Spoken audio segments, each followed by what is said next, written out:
அவங்க ஒரே இடத்த ஒரு நாள் ஃபுல்லாக கூட பார்ப்பாங்க, இப்படியே பார்ப்பாங்க, அந்த இடத்தையே தான் பார்ப்பாங்க. காரணம் அவங்களுக்கு கான்சியஸ் கிடையாது. அவங்க யாருன்னு அவங்களுக்கே தெரியும், நீங்கள் அவங்க பேரை கட்டோட சொல்ல தெரியாது. அவங்களுக்கும் ஒரு வழிமுறை சொல்கிறேன். ஏன்னா இருக்காங்க, நம்ம நினைக்கிறோம் சில பேருக்கெல்லாம் வசதிகள்லாம் மிகுந்த வசதி இருக்கும், அப்படி யாருன்னா ஒரு ஆள் சஃபராகி வீட்டில் இருப்பாங்க. உண்டு தானே, ஒன்றும் கவலையே படாதீங்க. மீன் கலர் கலராக மீன், எத்தனை வகை கலர் உங்களால் வாங்க முடியுமோ அத்தனை கலர் வகையான மீன் குட்டி குட்டியாக குட்டி குட்டி குட்டி குட்டியாக நிறைய இருக்கும். அது 10 கலர் 20 கலர் 50 கலர் எவ்வளோனாலும் சரி. ஆனால் தொட்டி பெருசாக இருக்கணும், இவ்வளோண்டெல்லாம் போட்டுறாதீங்க, நல்லா நல்லா பெருசாக. இதுக்குன்னே வாங்குங்க பெரிய மிகப்பெரிய தொட்டி, ஒரு ஸ்டூல் மாதிரி சேர் மாதிரி வச்சுட்டு இந்த மீன் தொட்டி வச்சுட்டு அந்த மீன் அவ்வளோத்தையும் உள்ளே போட்டுருங்க. அதுக்கு ஃபுட்டும் போடுங்க. வெறும் மீனை போட்டிங்கன்னா 2 நாள் அது சாப்பிட இல்லை இருக்கும், அது 2-3 நாள் வரைக்கும் நீங்கள் ஃபுட்டை போடலன்னு தண்ணி குடிச்சிட்டு உயிர் வாழும். மீனுக்கு அந்த சக்தி இருக்குது.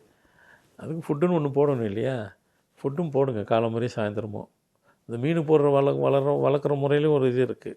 யார் ஃபேமிலியோட்டோ அவங்க தான் ஃபுட்டு போடணும், கண்டவங்க போடக்கூடாது. அதில் ஒரு தாற்பயம் இருக்குது.